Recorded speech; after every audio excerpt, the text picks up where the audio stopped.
I'm Melissa. I used to teach physics. You can probably tell from my earrings, James Webb Space Telescope. And I work now with physics teachers with the Ogden Trust and with the PTI. And I'm really enthusiastic about including sustainability activities with physics teaching for a whole load of reasons. I think they're important for everyone's future. Now, the context of this carbon literacy course is really what Greta's saying there.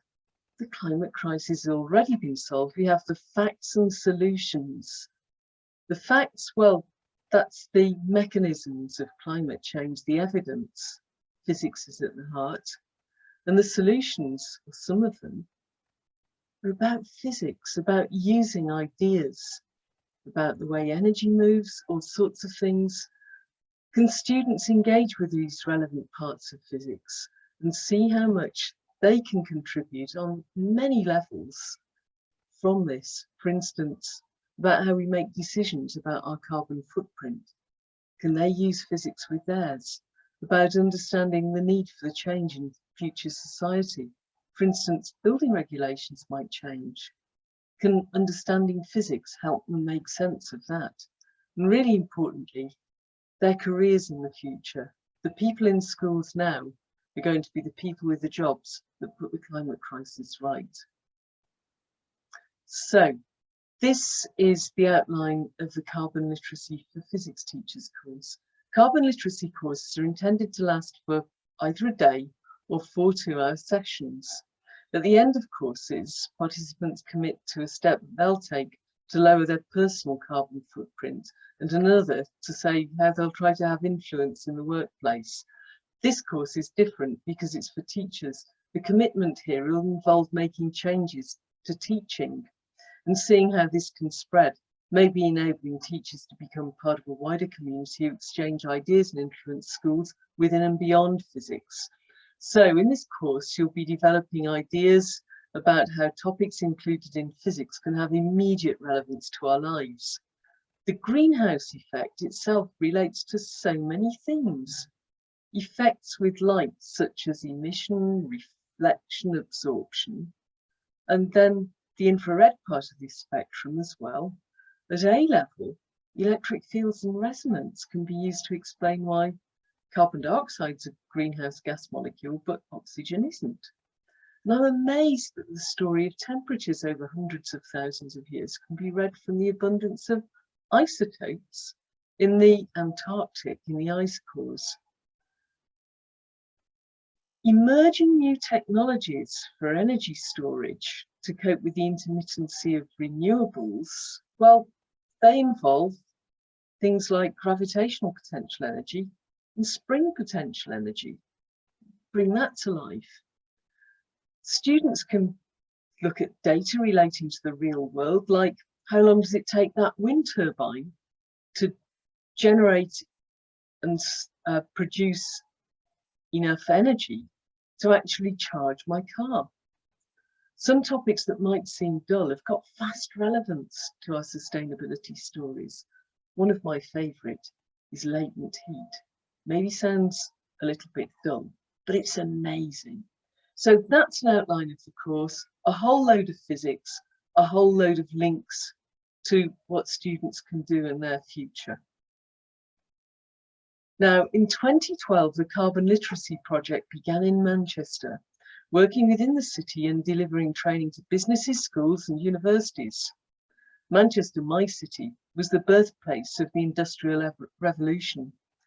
There was polluting coal powering all of those mills. In the day, few people worried about the invisible carbon dioxide, but it built a city with stories of wealth, of immigration, of hardship, of vast fortunes, of absolutely loads of physics like the atom, and of people turning the tables.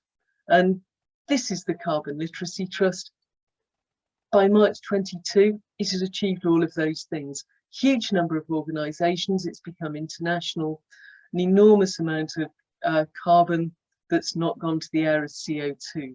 So this is my certificate because I took one of these courses with the chemical company BASF, and for my commitments, one of which was producing this course, which is quite a big one, I got that certificate.